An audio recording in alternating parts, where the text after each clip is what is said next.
सत श्री अकाल। टीवी 84 देख रहे सारे दर्शकों का स्वागत है। मैं हरप्रीत कौर ते बुलेटिन की शुरुआत करते हैं हेडलाइंस के नाल। प्रधानमंत्री नरेंद्र मोदी ने बठिंडा विच हरसिमरत कौर बादल दे हक विच कीती रैली, जबकि राहुल गांधी ने लुधियाना ते हुशियारपुर विच कीतियां रैलियां, एक दूजे ते कीते सियासी वार। खन्ना विच चोण रैली नूं संबोधन करदਿਆਂ राहुल गांधी ने 1984 सिख विरोधी दंगिਆਂ ਦਾ चुक्या मुद्दा सैम पित्रोदा दे बयान ते जताया अफसोस, सैम नूं जनतक माफी मंगण दी कीती हदायत। नथूराम गोडसे देश का पहला अतवादी, मक्कल निधि मुयम के संस्थापक कमल हसन का दावा, हिंदू सी देश का पहला अतवादी। महात्मा गांधी के कतल का हवाला दिंदियां हसन ने कहा कि वह गांधी के कतल का जवाब लभ रहे हैं। भगवंत मान के चोण प्रचार लिए संगरूर पुजे अरविंद केजरीवाल नूं लोकां ने दिखाईयां कालियां झंडियां, बिक्रम मजीठिया तो माफी मंगण के कारण लोकां विच फैली नाराजगी। ते यूनाइटेड सिख मूवमेंट ने भी बादल परिवार के बाईकाट किए जाने लई लोकां नूं कीती अपील, कहा पंथ दोखियां नूं चोणां विच हराना लोकां दी जिम्मेवारी। ते हुण इन्हां खबरां दा विस्तार। लोक सभा चोणां दे मद्देनज़र प्रधानमंत्री नरेंद्र मोदी ਵੱਖ-ਵੱਖ ਥਾਵਾਂ ਤੇ रैलियां कर रहे हैं। मध्य प्रदेश के रतलाम विच एक रैली नूं संबोधन करदਿਆਂ प्रधानमंत्री नरेंद्र मोदी ने कहा कि ये साडे संस्कार ने कि वह मां भारती दे वंदना नाल अपना काम शुरू करते हैं। मोदी ने कहा पर हमेशा ये याद रखो कि कांग्रेस नूं भारत माता दी जय नाल मुश्किल है। मोदी ने कहा कि कांग्रेस नूं उन्हां नूं गालां कड्ढण विच खुशी मिलती है तो वह भारत माता दी जय नहीं कह सकते। कांग्रेसियां ते हमले करदਿਆਂ मोदी ने कहा कि वह अपने भाषण की शुरुआत भी गालां नाल ही करते हैं। गांधी परिवार ते हमला करदਿਆਂ उन्होंने कहा कि कांग्रेस का नामी परिवार पिकनिक लई देश के एयरक्राफ्ट की वरतों करता है, जो सवाल उठते हैं तब बेशर्मी नाल जवाब दिता जाता है। हुआ तो हुआ। आपने देखा होगा नामदार भाषण की शुरुआत ही गाली से करते हैं। भाइयों और बहनों, संस्कारों में क्या फर्क होता है इसका एक और उदाहरण मैं आपको देता हूं। कुछ दिन पहले यहां के सपूत लेफ्टिनेंट धर्मेंद्र सिंह जी ने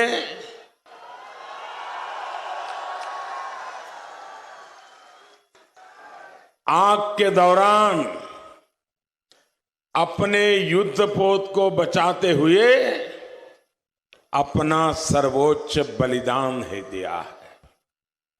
मैं उन्हें और उनके परिवार को नमन करता हूं।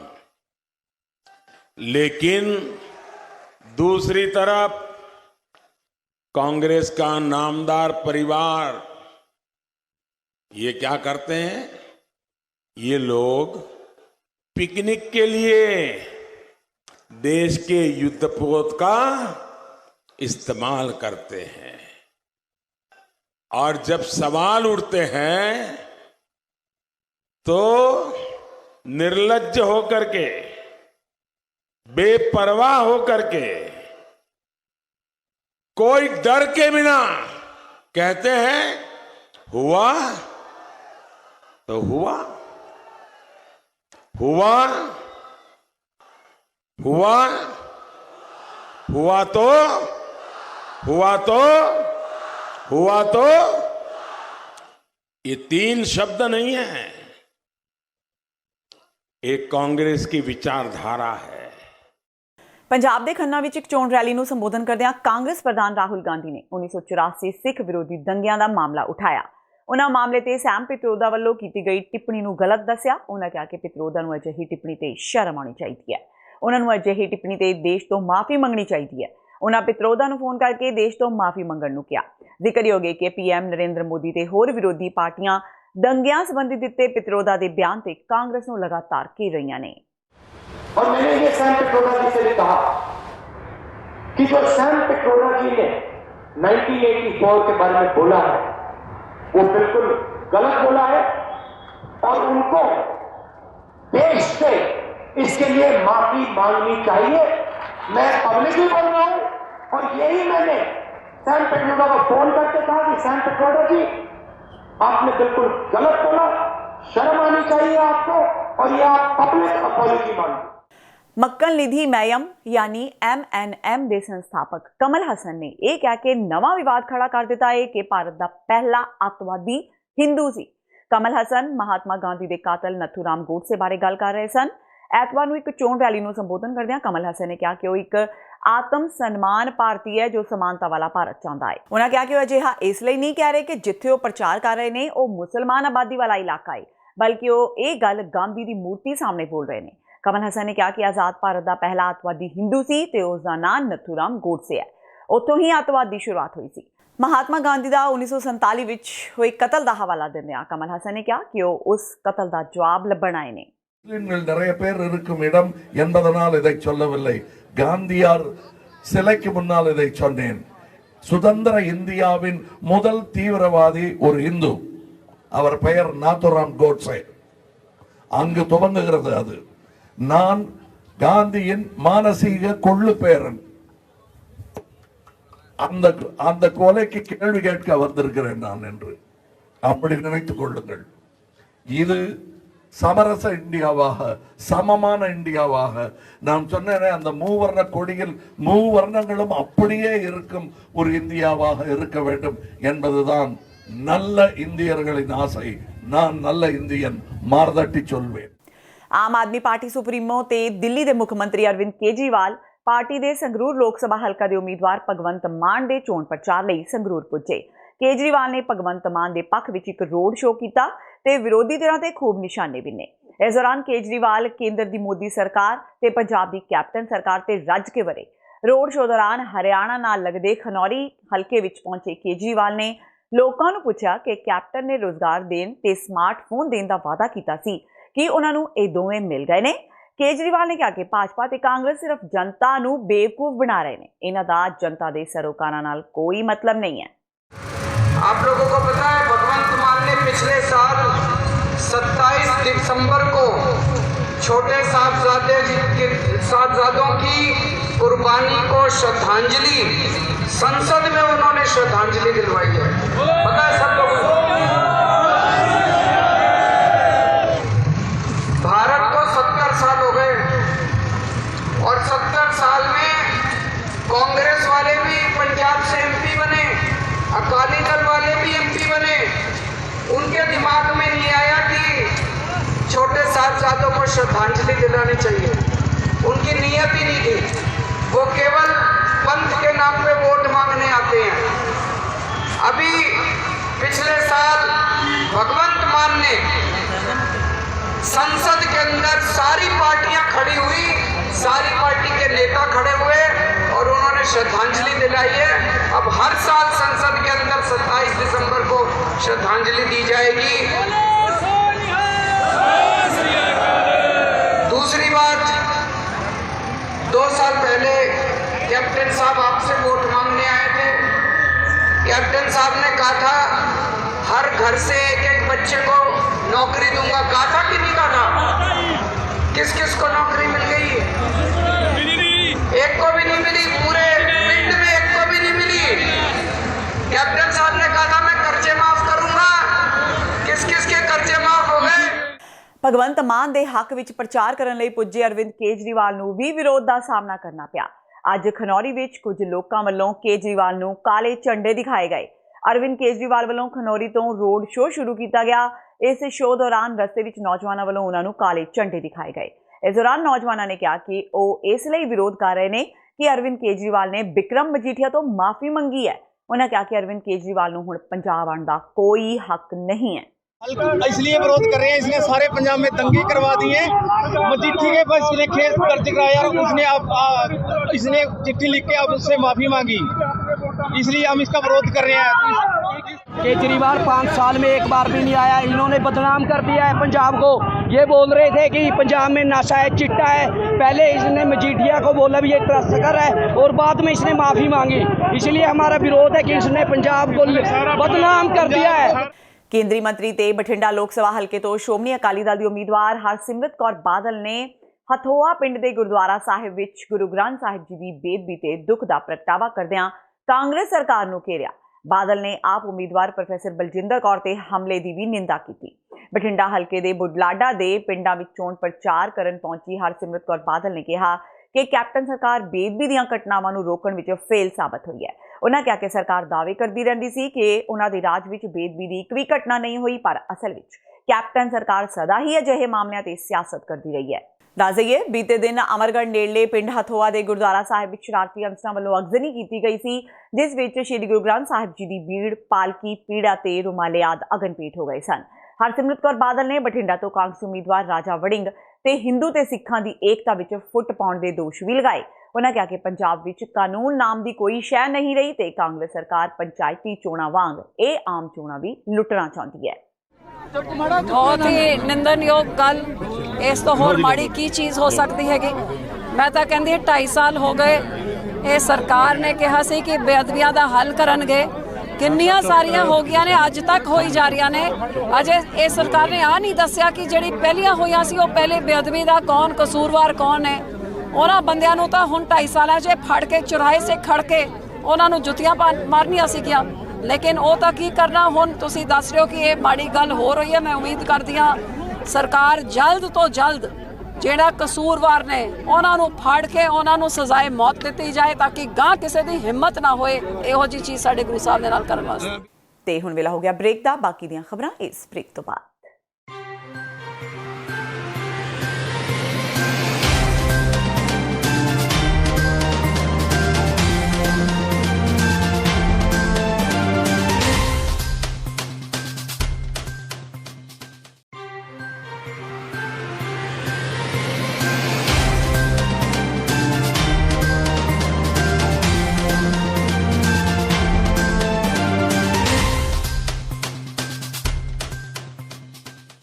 ਬ੍ਰੇਕ ਤੋਂ ਬਾਅਦ ਟੀਵੀ 84 ਦੇ ਖਬਰਾਂ ਦੇ ਬੁਲੇਟਿਨ ਵਿੱਚ ਸਵਾਗਤ ਹੈ। ਵਧਦੇ ਹਾਂ ਅਗਲੀ ਖਬਰ ਵੱਲ।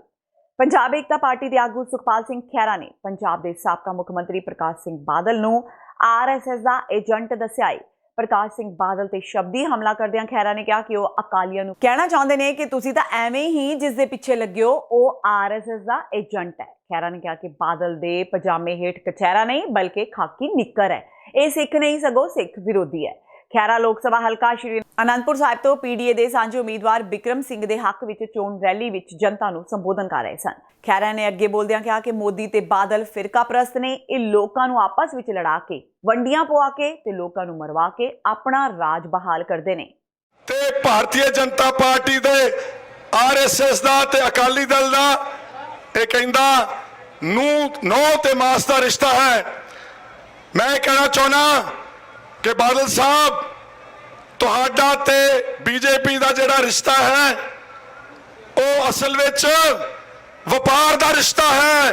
ਅਗਰ ਪੰਜਾਬ ਦੇ ਵਿੱਚ ਕੋਈ ਰਿਸ਼ਤਾ ਹੈ, ਕਿਉਂਕਿ ਬਾਦਲ ਜਿਹੜਾ ਨਾ, ਬੁਰਾ ਨਾ ਮਨਾਇਓ, ਮੈਂ ਥੋੜਾ ਜਿਹਾ ਮੇਰੀ ਸ਼ਬਦਾਵਲੀ ਥੋੜੀ ਜੀ ਥੱਲੇ ਆਉਣ ਲੱਗੀ ਆ। ਅਕਾਲੀਆਂ ਨੂੰ ਕਹਿਣਾ ਚਾਹੁੰਦਾ ਤੁਸੀਂ ਤਾਂ ਐਵੇਂ ਇਹਦੇ ਪਿੱਛੇ ਲੱਗੇ ਹੋ। ਇਸ ਦਾ ਪਜਾਮਾ ਲਵਾ ਕੇ ਦੇਖੋ, ਇਹਦੇ ਕਸ਼ਹਿਰੇ ਦੇ ਥੱਲੇ ਨਿੱਕਰ ਖਾਕੀ ਮੇਰੇ ਵੀਰੋ। ਇਹ ਪੰਜਾਬ ਦਾ ਹਤੈਸ਼ੀ ਨਹੀਂਗਾ, ਇਹ ਕਿਸਾਨ ਵਿਰੋਧੀ ਹੈ, ਇਹ ਸਿੱਖ ਵਿਰੋਧੀ ਹੈ। ਪ੍ਰਕਾਸ਼ ਸਿੰਘ ਬਾਦਲ ਤੇ ਕੈਪਟਨ ਅਮਰਿੰਦਰ ਸਿੰਘ ਦਾ ਟੱਬਰ, ਇਹ ਦੋ ਜ਼ਗੀਰਦਾਰ ਟੱਬਰਾਂ ਨੇ ਪੰਜਾਬ ਦੇ ਵਿੱਚ ਲੁੱਟ ਕੇ ਸਟੇਟ ਨੂੰ ਅੱਜ 2.5 ਲੱਖ ਕਰੋੜ ਰੁਪਏ ਦਾ ਕਰਜ਼ਈ ਬਣਾਤਾ। ਇਹਨਾਂ ਨੇ ਮੇਰੇ ਵੀਰੋ ਭੈਣੋ ਆਪੇ ਹੀ ਮਤਾ ਪਕਾ ਲਿਆ ਪੰਜਾਬ ਦੀ ਵਿਧਾਨ ਸਭਾ ਵਿੱਚ। ਕੈਪਟਨ ਨੇ, ਬਾਦਲ ਨੇ, ਪੱਠਲ ਨੇ, ਲਾਲ ਸਿੰਘ ਵਰਗਿਆਂ ਨੇ। ਅਖੇ ਸੁਣਨ ਵਾਲੀ ਗੱਲ ਆ, ਅਖੇ ਜਿੰਨੀ ਵਾਰ ਐਮਐਲਏ ਬਣੇ 19 ਪੈਨਸ਼ਨਾਂ, 6 ਵਾਰੀ ਬਣੇ 6 ਪੈਨਸ਼ਨਾਂ, 8 ਵਾਰੀ ਬਣੇ 8 ਪੈਨਸ਼ਨਾਂ। ਫਿਰੋਜ਼ਪੁਰ ਵਿੱਚ ਅੱਜ ਯੂਨਾਈਟਿਡ ਸਿੱਖ ਮੂਵਮੈਂਟ ਵੱਲੋਂ ਇੱਕ ਪ੍ਰੈਸ ਕਾਨਫਰੰਸ ਕੀਤੀ ਗਈ, ਜਿਸ ਵਿੱਚ ਉਹਨਾਂ ਸਾਬਕਾ ਮੁੱਖ ਮੰਤਰੀ ਪ੍ਰਕਾਸ਼ ਸਿੰਘ ਬਾਦਲ ਤੇ ਸਾਬਕਾ ਉਪ ਮੁੱਖ ਮੰਤਰੀ ਸੁਖਬੀਰ ਸਿੰਘ ਬਾਦਲ ਤੇ ਤਿੱਖੇ ਸ਼ਬਦੀ ਹਮਲੇ ਕੀਤੇ। ਪੱਤਰਕਾਰਾਂ ਨਾਲ ਗੱਲਬਾਤ ਕਰਦਿਆਂ ਉਹਨਾਂ ਸੁਖਬੀਰ ਬਾਦਲ ਵੱਲੋਂ ਵਾਰ-ਵਾਰ ਵਿਕਾਸ ਕਰਾਉਣ ਦੀਆਂ ਗੱਲਾਂ ਕਹਿ ਜਾਣ ਤੇ ਕਿਹਾ ਕਿ ਸੁਖਬੀਰ ਨੇ ਕੋਈ ਵਿਕਾਸ ਨਹੀਂ ਕਰਵਾਇਆ, ਉਹਨਾਂ ਨੂੰ ਵਿਕਾਸ ਨਹੀਂ ਚਾਹੀਦਾ, ਉਹ ਆਪਣਾ ਵਿਕਾਸ ਆਪ ਕਰ ਲੈਣਗੇ। ਜਿਸ ਨੇ ਪਿਛਲੇ 10 ਸਾਲਾਂ ਵਿੱਚ ਕੁਝ ਨਹੀਂ ਕੀਤਾ, ਉਹ ਹੁਣ ਕੀ ਕਰੇਗਾ। ਸੁਖਬੀਰ ਬਾਦਲ ਵੱਲੋਂ ਬੇਅਦਬੀ ਕਰਨ ਵਾਲਿਆਂ ਦੇ ਖਿਲਾਫ ਦਿੱਤੇ ਬਿਆਨ ਤੇ ਉਹਨਾਂ ਕਿਹਾ ਕਿ ਸੁਖਬੀਰ ਬਾਦਲ ਇਹ ਗੱਲ ਵੀ ਕਹਿ ਦੇਣ ਕਿ ਜਿਨ੍ਹਾਂ ਨੇ ਇਹ ਬੇਅਦਬੀ ਕਰਵਾਈ ਉਸ ਦਾ ਵੀ ਕੱਖ ਨਾ ਰਹੇ। ਕਿ ਜਿਹਨੇ ਇਹ ਵੀ ਕਹਦੇ ਸੁਖਬੀਰ ਬਾਦਲ ਕਿ ਜਿਹਨੇ ਕਰਾਇਆ ਉਹਦਾ ਵੀ ਕੱਖ ਨਾ ਰਵੇ, ਇਹ ਵੀ ਕਹਿ ਰਹੇ। ਬਲਕਿ ਸੁਖਬੀਰ ਨੂੰ ਤੁਸੀਂ ਇਹ ਕਹਿੰਦੇ ਬਲੇਮ ਕਰਦੇ ਹੋ ਕਿ ਸੁਖਬੀਰ ਨੇ ਇਹ ਕਿਹਾ ਵੀ ਜਿਹਨੇ ਕੀਤਾ ਉਹਦਾ ਕੱਖ ਨਾ ਰਵੇ। ਬਿਲਕੁਲ ਅਸੀਂ ਕਹਿੰਦੇ ਜਿਹਨੇ ਕਰਵਾਇਆ, ਇਹ ਕਹਦੇ ਜਿਹਨੇ ਕਰਵਾਇਆ ਉਹਦਾ ਵੀ ਕੱਖ ਨਾ ਰਵੇ। ਨਹੀਂ ਤੁਹਾਡਾ ਤਾਂ ਉਹਨੇ ਗੋਲ ਬਿਆਨ ਦਿੱਤਾ ਜੀ। ਹੈ ਬਿਆਨ ਹੀ ਗੋਲ ਹੈ, ਗੋਲ ਕੀ ਦਿੱਤਾ। ਅਸੀਂ ਕਹਿੰਦੇ ਹਾਂ ਜੀ ਤੁਸੀਂ 70 ਸਾਲ ਦਾ ਅਸੀਂ ਵਿਕਾਸ ਬਹੁਤ ਦੇਖ ਲਿਆ, ਸਾਨੂੰ ਵਿਕਾਸ ਨਹੀਂ ਚਾਹੀਦਾ। ਸਾਨੂੰ ਗੁਰੂ ਗ੍ਰੰਥ ਸਾਹਿਬ ਵਿਕਾਸ ਤੋਂ ਅੱਗੇ ਹੈ। ਵਿਕਾਸ ਨਾਂ ਦੀ ਕੀ ਚੀਜ਼ ਹੈ? ਅਸੀਂ ਆਪ ਦਾ ਵਿਕਾਸ ਆਪੇ ਹੀ ਕਰ ਲਾਂਗੇ। ਇਹਨਾਂ ਦੇ ਵਿਕਾਸ ਸੁਖਬੀਰ ਬਾਦਲ ਕੀ ਵਿਕਾਸ ਕਰ ਦੂਗਾ ਜਿਹਨੇ 10 ਸਾਲ ਕੱਖ ਨਹੀਂ ਕੀਤਾ, ਹੁਣ ਕੀ ਵਿਕਾਸ ਕਰ ਦੂਗਾ? ਜਿਹੜੀ ਸੜਕ ਤੇ ਤੁਸੀਂ ਜਾਂਦੇ ਜੇ, ਮੈਂ ਸੜਕਾਂ ਬਣਾਈਆਂ, ਉਹਦੇ 500 ਰੁਪਏ ਦਾ ਟੋਲ ਟੈਕਸ ਦੇਣਾ ਪੈਂਦਾ ਸਾਨੂੰ। ਰੋਡ ਟੈਕਸ ਅਸੀਂ ਦਿੱਤੇ ਹੋਏ ਨੇ, ਤੂੰ ਕਿਹੜੀਆਂ ਸੜਕਾਂ ਬਣਾਤੀਆਂ? ਜਿਨ੍ਹਾਂ ਬਣਾਈਆਂ ਉਹ ਬੈਠੇ ਆ, ਹੁਣ 200 ਰੁਪਏ ਹੁਣ ਦੇ ਕੇ ਆਇਆ। ਫਿਲਮ ਅਦਾਕਾਰ ਤੋਂ ਰਾਜਨੇਤਾ ਬਣੇ ਤੇ ਭਾਜਪਾ ਦੇ ਗੁਰਦਾਸਪੁਰ ਤੋਂ ਉਮੀਦਵਾਰ ਸਨੀ ਦਿਓਲ ਦੀ ਗੱਡੀ SUV ਅੱਜ ਸੜਕ ਹਾਦਸੇ ਦਾ ਸ਼ਿਕਾਰ ਹੋ ਗਈ। ਇਹ ਸੜਕ ਹਾਦਸਾ ਗੁਰਦਾਸਪੁਰ ਅੰਮ੍ਰਿਤਸਰ ਨੈਸ਼ਨਲ ਹਾਈਵੇ ਤੇ ਪਿੰਡ ਸੋਹਾਲ ਨੇੜੇ ਵਾਪਰਿਆ। ਜਦੋਂ ਉਹ SUV ਵਿੱਚ ਜਾ ਰਹੇ ਸਨ ਤਾਂ ਅਚਾਨਕ ਗੱਡੀ ਦਾ ਅਗਲਾ ਸੱਜਾ ਟਾਇਰ ਫਟ ਗਿਆ। ਸਾਹਮਣੇ ਤੋਂ ਗਲਤ ਪਾਸੇ ਤੋਂ ਆ ਰਹੀ ਇੱਕ ਹੋਰ SUV ਗੱਡੀ ਨਾਲ ਆ ਟਕਰਾਈ। ਇਸ ਹਾਦਸੇ ਵਿੱਚ 3 ਗੱਡੀਆਂ ਨੂੰ ਨੁਕਸਾਨ ਪੁੱਜਾ ਹੈ। ਇਸ ਹਾਦਸੇ ਦੌਰਾਨ ਗੱਡੀ ਵਿੱਚ ਸਵਾਰ ਸਾਰਿਆਂ ਦਾ ਬਚਾਅ ਹੋ ਗਿਆ।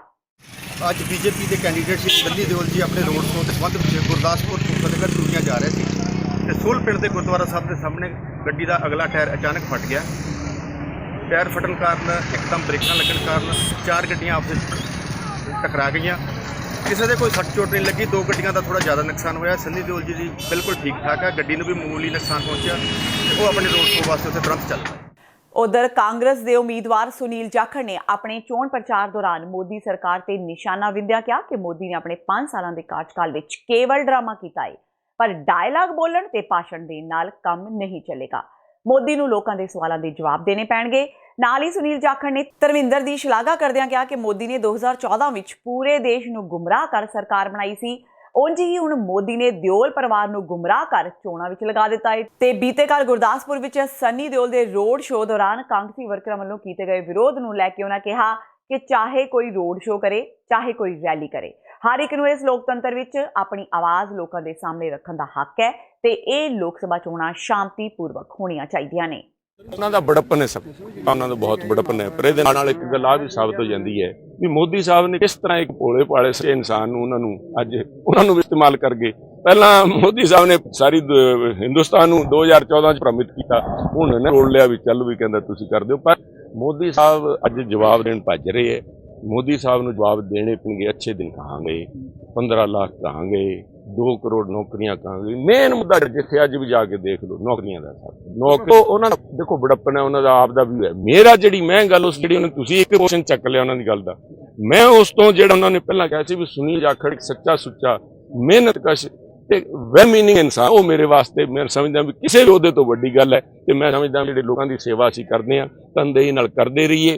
ਜਿਹੜੇ ਲੋਕਾਂ ਨੇ ਵਿਸ਼ਵਾਸ ਦਿੱਤਾ, ਗੁਰਦਾਸਪੁਰ ਦੇ ਲੋਕਾਂ ਨੇ ਸਾਨੂੰ 1,93,000 ਵੋਟਾਂ ਨਾਲ ਜਿਤਾਇਆ ਸਾਹਿਬ, ਮੈਂ ਉਹਨਾਂ ਦੇ ਵਿਸ਼ਵਾਸ 'ਚ ਕਿਤੇ ਵਿਸ਼ਵਾਸਘਾਤ ਹੋਊਗਾ ਮੈਂ ਜਵਾਬ ਲੈ ਨਹੀਂ ਸਕਦਾ। ਮੈਂ ਪੂਰਾ ਡਟ ਕੇ ਲੋਕਾਂ ਦੀ ਸੇਵਾ ਕਰਦਾ। ਦੇਖੋ ਕਾਂਗਰਸ ਦੀ ਚੰਡੀ ਕਾਂਗਰਸ, ਪਰ ਮੈਂ ਫੇਰ ਉਹੀ ਬੇਨਤੀ ਕਰੂੰਗਾ ਵੀ ਹਰੇਕ ਨੂੰ ਆਪਣਾ ਕੋਈ ਰੋਡ ਸ਼ੋਅ ਕਰੇ, ਚਾਹੇ ਕੋਈ ਆਪਣੀ ਗੱਲ ਰੱਖੇ। ਲੋਕਤੰਤਰ ਦਾ ਹੀ ਇੱਕ ਮਜ਼ਬੂਤੀ ਹੈ ਵੀ ਹਰੇਕ ਨੂੰ ਆਪਣੀ ਗੱਲ ਰੱਖਣ ਦਾ ਅਧਿਕਾਰ ਆ। ਆਪਦਾ ਗੱਲ ਰੱਖਣ, ਅਸੀਂ ਆਪਣੀ ਗੱਲ ਰੱਖਦੇ, ਸ਼ਾਂਤੀਪੂਰਵਕ ਇਲੈਕਸ਼ਨ ਹੋਣ।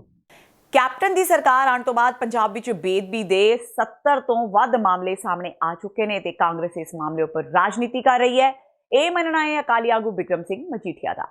ਮਜੀਠੀਆ ਨੇ ਕਿਹਾ ਕਿ ਕਾਂਗਰਸ ਦੋਸ਼ੀਆਂ ਨੂੰ ਫੜਨ ਦੀ ਬਜਾਏ ਤੋਹਮਤ ਲਗਾਉਣ ਵਿੱਚ ਜ਼ਿਆਦਾ ਵਿਸ਼ਵਾਸ ਰੱਖਦੀ ਹੈ। ਅੱਜ ਲੁਧਿਆਣਾ ਤੋਂ ਸ਼੍ਰੋਮਣੀ ਅਕਾਲੀ ਦਲ ਭਾਜਪਾ ਦੇ ਸਾਂਝੇ ਉਮੀਦਵਾਰ ਮਹੇਸ਼ਿੰਦਰ ਸਿੰਘ ਗਰੇਵਾਲ ਦੇ ਹੱਕ ਵਿੱਚ ਰੋਡ ਸ਼ੋਅ ਕਰਨ ਤੋਂ ਪਹਿਲਾਂ ਪੱਤਰਕਾਰਾਂ ਨਾਲ ਗੱਲਬਾਤ ਕਰਦਿਆਂ ਮਜੀਠੀਆ ਨੇ ਕੈਪਟਨ ਸਰਕਾਰ ਨੂੰ ਵੱਖ-ਵੱਖ ਮੁੱਦਿਆਂ ਤੇ ਲੰਮੇ ਹੱਥ ਲਿਆ।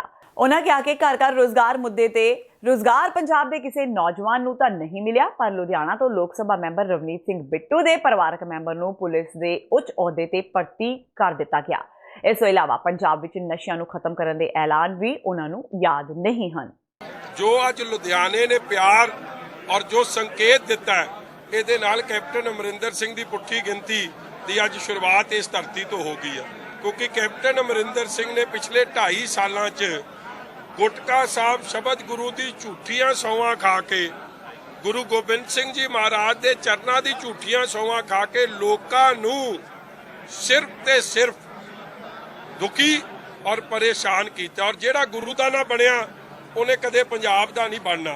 ਔਰ ਅੱਜ ਅਸਲੀਅਤ ਕੀ ਹੈ ਕਿ ਨਾ ਸੋਸ਼ਲ ਵੈਲਫੇਅਰ ਸਕੀਮਾਂ ਆਉਂਦੀਆਂ ਨੇ, ਨਾ ਘਰ ਘਰ ਨੌਕਰੀ ਪਹੁੰਚੀ। ਜਿਹੜੀ ਨੌਕਰੀ ਪਹੁੰਚੀ ਉਹ ਸਰਦਾਰ ਬੇਅੰਤ ਸਿੰਘ ਦਾ ਪਰਿਵਾਰ ਲੈ ਗਿਆ। ਰਵਨੀਤ ਸਿੰਘ ਬਿੱਟੂ, ਜਿਹੜੀ ਨੌਕਰੀ ਪੰਜਾਬ ਦੇ ਬੱਚਿਆਂ ਨੂੰ ਮਿਲਣੀ ਸੀ, ਧੀ ਪੁੱਤ ਨੂੰ ਮਿਲਣੀ ਸੀ, ਉਹ ਨੌਕਰੀ ਇਹਨਾਂ ਦਾ ਪਰਿਵਾਰ ਖੋ ਕੇ ਲੈ ਗਿਆ। ਕਿਉਂਕਿ ਇਹ ਸਭ ਤੋਂ ਵੱਧ ਗਰੀਬ ਸੀ, ਲੋੜਵੰਦ ਸੀ, ਬੇਰੋਜ਼ਗਾਰ ਸੀ, ਲੋਕਾਂ ਨੇ ਇਹ ਚਿਹਰਾ ਵੀ ਕਾਂਗਰਸ ਦਾ ਪਛਾਣ ਲਿਆ।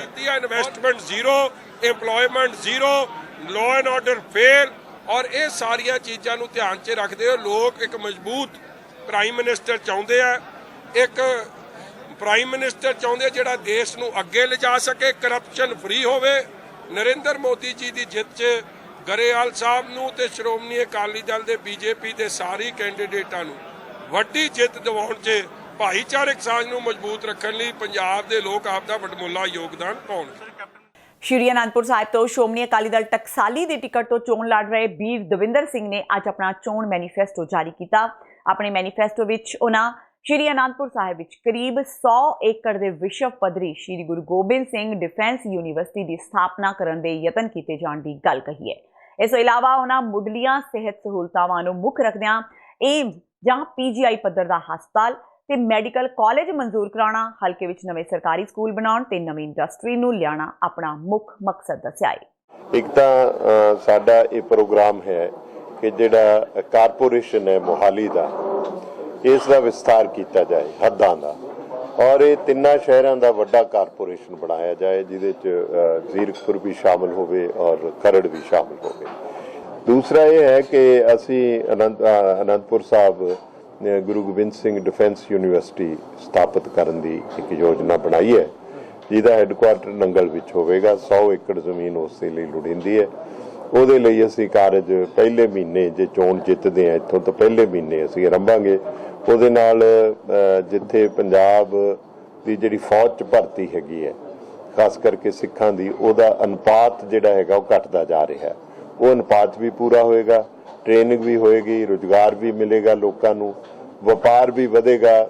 ਅਨੰਦਪੁਰ ਸਾਹਿਬ, ਨੰਗਲ, ਗਿਰਦੋਨਵਾਦ ਦੇ ਜਿਹੜੇ ਸ਼ਹਿਰ ਨੇ ਉਹਨਾਂ ਦੇ ਵਪਾਰ ਨੂੰ ਵੀ ਬੜਾਵਾ ਮਿਲੇਗਾ।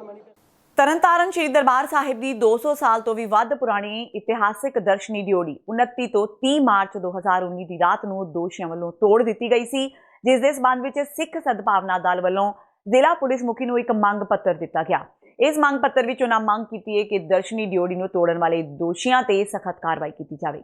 ਅੱਜ ਅੰਮ੍ਰਿਤਸਰ ਵਿੱਚ ਇੱਕ ਪੱਤਰਕਾਰ ਵਾਰਤਾ ਦੌਰਾਨ ਸਿੱਖ ਸਦਭਾਵਨਾ ਦਲ ਦੇ ਪ੍ਰਧਾਨ ਇਕਬਾਲ ਸਿੰਘ ਨੇ ਕਿਹਾ ਕਿ ਇਹ ਸ਼੍ਰੋਮਣੀ ਗੁਰਦੁਆਰਾ ਪ੍ਰਬੰਧਕ ਕਮੇਟੀ ਦੀ ਮਿਲੀ ਭੁਗਤ ਹੈ। ਉਹਨਾਂ ਕਿਹਾ ਕਿ ਸ਼੍ਰੋਮਣੀ ਗੁਰਦੁਆਰਾ ਪ੍ਰਬੰਧਕ ਕਮੇਟੀ ਦੇ ਪ੍ਰਧਾਨ ਭਾਈ ਗੋਬਿੰਦ ਸਿੰਘ ਲੋਂਗੋਵਾਲ ਇੰਨੀ ਵੱਡੀ ਘਟਨਾ ਦੇ ਬਾਅਦ ਵੀ ਚੁੱਪ ਬੈਠੇ ਹੋਏ ਨੇ। ਆਖਿਰ ਉਹ ਦੋਸ਼ੀਆਂ ਨੂੰ ਸਜ਼ਾ ਕਿਉਂ ਨਹੀਂ ਦਿਵਾ ਰਹੇ? ਇਸ ਤੋਂ ਸਾਫ਼ ਜ਼ਾਹਿਰ ਹੁੰਦਾ ਹੈ ਕਿ ਸ਼੍ਰੋਮਣੀ ਗੁਰਦੁਆਰਾ ਪ੍ਰਬੰਧਕ ਕਮੇਟੀ ਖੁਦ ਇਸ ਘਟਨਾ ਵਿੱਚ ਸ਼ਾਮਿਲ ਹੈ। ਬਾਦਲ ਕੋੜਮੇ ਦੇ ਕਬਜ਼ੇ ਹੇਠ ਸ਼੍ਰੋਮਣੀ ਗੁਰਦੁਆਰਾ ਪ੍ਰਬੰਧਕ ਕਮੇਟੀ ਦੇ ਪ੍ਰਧਾਨ ਲੌਂਗੋਵਾਲ, ਸਰਕਾਰ ਸੇਵਾ ਕਰਨ ਵਾਲੇ ਬਾਬਾ ਜਗਤਾਰ ਸਿੰਘ, ਇਹਨਾਂ ਦੀ ਮਿਲੀ ਭੁਗਤ ਨੇ ਪਿਛਲੇ ਦਿਨੀ ਖਾਲਸਾ ਪੰਥ ਦੀ ਵਿਰਾਸਤ ਜੋ ਕਰੀਬਨ 250 ਸਾਲ ਪੁਰਾਣੀ ਰਾਤ ਹਮਲਾਵਰਾਂ ਦੀ ਤਰ੍ਹਾਂ ਹਮਲਾ ਕਰਕੇ ਤੋੜੀ, ਜਿਹਦਾ ਸਿੱਖ ਸੰਗਤਾਂ ਵੱਲੋਂ ਵੱਡੇ ਪੱਧਰ ਤੇ ਵਿਰੋਧ ਕੀਤਾ ਗਿਆ। ਉਸ ਵਿਰੋਧ ਨੂੰ ਸ਼ਾਂਤ ਕਰਨ ਲਈ ਸ਼੍ਰੋਮਣੀ ਕਮੇਟੀ ਵੱਲੋਂ ਇੱਕ 3 ਮੈਂਬਰੀ ਕਮੇਟੀ ਬਣਾ ਕੇ ਗੋਂਗਲੂਆਂ ਤੋਂ ਮਿੱਟੀ ਝਾੜਨ ਵਾਲੀ ਗੱਲ ਕੀਤੀ ਗਈ। ਸਿੱਖ ਸਦਭਾਵਨਾ ਦਲ ਵੱਲੋਂ ਮੁੜ ਇਹਨਾਂ ਦੀਆਂ ਅੱਖਾਂ ਖੋਲ੍ਹਣ ਵਾਸਤੇ 7 ਦਿਨ ਦਾ ਟਾਈਮ ਦਿੱਤਾ ਗਿਆ ਸੀਗਾ। ਅੱਜ 7 ਦਿਨ ਬੀਤਣ ਤੋਂ ਬਾਅਦ ਇਹਨਾਂ ਵੱਲੋਂ ਕੋਈ ਗਤੀਵਿਧੀ ਨਹੀਂ ਕੀਤੀ ਗਈ। ਅੱਜ ਅਸੀਂ ਫਿਰ ਸਿੱਖ ਸੰਗਤਾਂ ਦੇ ਸਾਹਮਣੇ ਪ੍ਰੈਸ ਰਾਹੀਂ ਹੋ ਰਹੇ ਹਾਂ ਇਹ ਦੱਸਣ ਵਾਸਤੇ ਕਿ ਪਹਿਲੀ ਗੱਲ, ਅਸੀਂ ਕਾਨੂੰਨੀ ਕਾਰਵਾਈ ਲਈ ਸਾਡੇ ਸੇਵਾਦਾਰ ਭਾਈ ਇਕਬਾਲ ਸਿੰਘ ਮਨਾਵਾ ਵੱਲੋਂ ਪੁਲਿਸ ਮੁਖੀ ਤਰਨਤਾਰਨ ਨੂੰ ਅਸੀਂ ਇਹ ਸ਼ਿਕਾਇਤ ਭੇਜ ਦਿੱਤੀ ਹੈ ਕਿ ਕਾਨੂੰਨੀ ਕਾਰਵਾਈ ਜੋ ਬਣਦੀ ਹੈ ਉਹ ਇਹਨਾਂ ਦੋਸ਼ੀਆਂ ਤੇ ਕੀਤੀ ਜਾਵੇ, ਚਾਹੇ ਉਹ ਬਾਬੇ ਨੇ ਤੇ ਚਾਹੇ ਸ਼੍ਰੋਮਣੀ ਕਮੇਟੀ ਦੇ ਮੁਲਾਜ਼ਮ ਨੇ ਜਾਂ ਪ੍ਰਧਾਨ ਹੈ। ਇਹਨਾਂ ਤੇ ਬਣਦੀ ਕਾਰਵਾਈ ਕੀਤੀ ਜਾਏ ਔਰ 3 ਮੈਂਬਰੀ ਇਹਨਾਂ ਦੀ ਜਿਹੜੀ ਅੱਜ ਤੱਕ ਰਿਪੋਰਟ ਦੱਬ ਕੇ ਬੈਠੀ ਹੈ ਉਹ ਜਨਤਕ ਕੀਤੀ ਜਾਏ ਕਿ ਉਹਨੇ ਅੱਜ ਤੱਕ ਕੀ ਕੀਤਾ। ਸ਼੍ਰੀ ਅਕਾਲ ਤਖ਼ਤ ਸਾਹਿਬ ਵੱਲੋਂ ਗੁਰੂ ਘਰਾਂ ਲਈ ਇੱਕ ਨਵਾਂ ਫਰਮਾਨ ਜਾਰੀ ਕੀਤਾ ਗਿਆ ਹੈ, ਜਿਸ ਵਿੱਚ ਸਮੂਹ ਗੁਰਦੁਆਰਾ ਪ੍ਰਬੰਧਕ ਕਮੇਟੀਆਂ ਨੂੰ ਗੁਰਦੁਆਰਾ ਸਾਹਿਬ ਵਿੱਚ ਸਪੀਕਰਾਂ ਦੀ ਆਵਾਜ਼ ਗੁਰੂ ਘਰ ਦੇ ਅੰਦਰ ਰੱਖਣ ਤੇ ਅਰਦਾਸ ਸਮੇਂ ਸਪੀਕਰਾਂ ਦੀ ਆਵਾਜ਼ ਬੰਦ ਰੱਖਣ ਦੀ ਹਦਾਇਤ ਕੀਤੀ ਗਈ ਹੈ। ਇਸ ਦੇ ਨਾਲ ਹੀ ਉਹਨਾਂ ਗੁਰਦੁਆਰਾ ਸਾਹਿਬਾਨ ਦੀਆਂ ਕਮੇਟੀਆਂ ਗੁਰੂ ਘਰ ਦੇ ਗ੍ਰੰਥੀ ਸਿੰਘਾਂ ਨੂੰ ਵਧੀਆ ਰਿਹਾਇਸ਼ ਬਣਾ ਕੇ ਦੇਣ ਤੇ ਗ੍ਰੰਥੀ ਸਿੰਘਾਂ ਦੀ ਆਰਥਿਕ ਹਾਲਤ ਉੱਚੀ ਚੁੱਕਣ ਵੱਲ ਵੀ ਵਿਸ਼ੇਸ਼ ਧਿਆਨ ਦੇਣ ਦੀ ਗੱਲ ਕਹੀ, ਤਾਂ ਜੋ ਉਹ ਆਪਣੇ ਪਰਿਵਾਰ ਦਾ ਚੰਗਾ ਪਾਲਣ ਪੋਸ਼ਣ ਕਰਦਿਆਂ ਸ਼੍ਰੀ ਗੁਰੂ ਗ੍ਰੰਥ ਸਾਹਿਬ ਜੀ ਦੀ ਸੇਵਾ ਸੰਭਾਲ ਕਰ ਸਕਣ। ਪੰਜਾਬੀਆਂ ਦੀ ਮਾਂ ਖੇਡ ਕਬੱਡੀ ਦੇ ਅੰਤਰਰਾਸ਼ਟਰੀ ਪ੍ਰਸਿੱਧੀ ਹਾਸਲ ਕਰਨ ਵਾਲੇ ਖਿਡਾਰੀ ਬਿੱਟੂ ਦੁਗਾਲ ਇਸ ਦੁਨੀਆ ਵਿੱਚ ਨਹੀਂ ਰਹੇ। ਕਬੱਡੀ ਦੇ ਖੇਤਰ ਵਿੱਚ ਨਾਮਣਾ ਖੱਟਣ ਵਾਲੇ ਖਿਡਾਰੀ ਨਰਿੰਦਰ ਰਾਮ ਉਰਫ ਬਿੱਟੂ ਦੁਗਾਲ ਪੰਜਾਬ ਦੀ ਤਤਕਾਲੀ ਅਕਾਲੀ ਭਾਜਪਾ ਸਰਕਾਰ ਵੱਲੋਂ ਕਰਵਾਏ ਗਏ ਵਰਲਡ ਕਬੱਡੀ ਕੱਪ ਵਿੱਚ ਪ੍ਰਸਿੱਧੀ ਹਾਸਲ ਕਰਨ ਵਾਲੇ ਇੱਕ ਨਾਮੀ ਖਿਡਾਰੀ ਸਨ। ਬਿੱਟੂ ਦੁਗਾਲ ਨੂੰ ਕੁਝ ਦਿਨ ਪਹਿਲਾਂ ਬ੍ਰੇਨ ਹੈਮਰੇਜ ਦਾ ਅਟੈਕ ਆਇਆ ਸੀ। ਉਸ ਦਿਨ ਤੋਂ ਹੀ ਉਹ ਚੰਡੀਗੜ੍ਹ ਦੇ ਇੱਕ ਨਾਮੀ ਹਸਪਤਾਲ ਵਿੱਚ ਜ਼ੇਰੇ ਇਲਾਜ ਸਨ, ਜਿੱਥੇ ਬੀਤੀ ਰਾਤ ਉਹਨਾਂ ਆਖਰੀ ਸਾਹ ਲਏ। ਉਹਨਾਂ ਦਾ ਅੰਤਿਮ ਸੰਸਕਾਰ ਉਹਨਾਂ ਦੇ ਜੱਦੀ ਪਿੰਡ ਦੁਗਾਲ ਵਿਖੇ ਕੀਤਾ ਜਾ ਰਿਹਾ ਹੈ, ਜਿਸ ਮੌਕੇ ਵੱਡੀ ਗਿਣਤੀ ਵਿੱਚ ਰਾਜਨੀਤਿਕ, ਧਾਰਮਿਕ ਤੇ ਸਮਾਜਿਕ ਸ਼ਖਸੀਅਤਾਂ ਉਹਨਾਂ ਨੂੰ ਆਖਰੀ ਵਿਦਾਇਗੀ ਦੇਣਗੀਆਂ। ਬਿੱਟੂ ਦੀ ਮੌਤ ਨਾਲ ਪੂਰੇ ਕਬੱਡੀ ਜਗਤ ਵਿੱਚ ਸੋਗ ਦੀ ਲਹਿਰ ਹੈ। ਤੇ ਇਹ ਸਨ ਹੁਣ ਤੱਕ ਦੀਆਂ ਖਬਰਾਂ। ਜਾਂਦੇ ਇੱਕ ਵਾਰ ਫੇਰ ਨਜ਼ਰ ਮਾਰਦੇ ਹਾਂ ਮੁੱਖ ਖਬਰਾਂ ਤੇ। ਪ੍ਰਧਾਨ ਮੰਤਰੀ ਨਰਿੰਦਰ ਮੋਦੀ ਨੇ ਬਠਿੰਡਾ ਵਿੱਚ ਹਰਸਿਮਰਤ ਕੌਰ ਬਾਦਲ ਦੇ ਹੱਕ ਵਿੱਚ ਕੀਤੀ ਰੈਲੀ, ਜਦਕਿ ਰਾਹੁਲ ਗਾਂਧੀ ਨੇ ਲੁਧਿਆਣਾ ਤੇ ਹੁਸ਼ਿਆਰਪੁਰ ਵਿੱਚ ਕੀਤੀਆਂ ਰੈਲੀਆਂ। ਇੱਕ ਦੂਜੇ ਤੇ ਕੀਤੇ ਸਿਆਸੀ ਵਾਰ। ਖੰਨਾ ਵਿੱਚ ਚੋਣ ਰੈਲੀ ਨੂੰ ਸੰਬੋਧਨ ਕਰਦਿਆਂ ਰਾਹੁਲ ਗਾਂਧੀ ਨੇ 1984 ਸਿੱਖ ਵਿਰੋਧੀ ਦੰਗਿਆਂ ਦਾ ਚੁੱਕਿਆ ਮੁੱਦਾ ਸੈਮ ਪਿਤਰੋਦਾ ਦੇ ਬਿਆਨ ਤੇ ਜਤਾਇਆ ਅਫਸੋਸ। ਸੈਮ ਨੂੰ ਜਨਤਕ ਮਾਫੀ ਮੰਗਣ ਦੀ ਕੀਤੀ ਹਦਾਇਤ। ਨਥੂਰਾਮ ਗੋਡਸੇ ਦੇਸ਼ ਦਾ ਪਹਿਲਾ ਅੱਤਵਾਦੀ। ਮਕਲ ਨਿਧੀ ਮੁਹਿੰਮ ਦੇ ਸੰਸਥਾਪਕ ਕਮਲ ਹਸਨ ਦਾ ਦਾਅਵਾ। ਹਿੰਦੂ ਸੀ ਦੇਸ਼ ਦਾ ਪਹਿਲਾ ਅੱਤਵਾਦੀ। ਮਹਾਤਮਾ ਗਾਂਧੀ ਦੇ ਕਤਲ ਦਾ ਹਵਾਲਾ ਦਿੰਦਿਆਂ ਹਸਨ ਨੇ ਕਿਹਾ ਕਿ ਉਹ ਗਾਂਧੀ ਦੇ ਕਤਲ ਦਾ ਜਵਾਬ ਲੱਭ ਰਹੇ ਨੇ। ਭਗਵੰਤ ਮਾਨ ਦੇ ਚੋਣ ਪ੍ਰਚਾਰ ਲਈ ਸੰਗਰੂਰ ਪੁੱਜੇ ਅਰਵਿੰਦ ਕੇਜਰੀਵਾਲ ਨੂੰ ਲੋਕਾਂ ਨੇ ਦਿਖਾਈਆਂ ਕਾਲੀਆਂ ਝੰਡੀਆਂ। ਬਿਕਰਮ ਮਜੀਠੀਆ ਤੋਂ ਮਾਫੀ ਮੰਗਣ ਦੇ ਕਾਰਨ ਲੋਕਾਂ ਵਿੱਚ ਫੈਲੀ ਨਾਰਾਜ਼ਗੀ। ਤੇ ਯੂਨਾਈਟਿਡ ਸਿੱਖ ਮੂਵਮੈਂਟ ਨੇ ਵੀ ਬਾਦਲ ਪਰਿਵਾਰ ਦੇ ਬਾਈਕਾਟ ਕੀਤੇ ਜਾਣ ਲਈ ਲੋਕਾਂ ਨੂੰ ਕੀਤੀ ਅਪੀਲ। ਕਿਹਾ ਪੰਥ ਦੋਖੀਆਂ ਨੂੰ ਚੋਣਾਂ ਵਿੱਚ ਹਰਾਣਾ ਲੋਕਾਂ ਦੀ ਜ਼ਿੰਮੇਵਾਰੀ। ਇਸ ਦੇ ਨਾਲ ਹੀ TV 84 ਦਾ ਖਬਰਾਂ ਦਾ ਇਹ ਬੁਲੇਟਿਨ ਖਤਮ ਹੁੰਦਾ ਹੈ। ਮੈਨੂੰ ਹਰਪ੍ਰੀਤ ਕੌਰ ਨੂੰ ਦਿਓ ਇਜਾਜ਼ਤ। ਸਤਿ ਸ਼੍ਰੀ ਅਕਾਲ।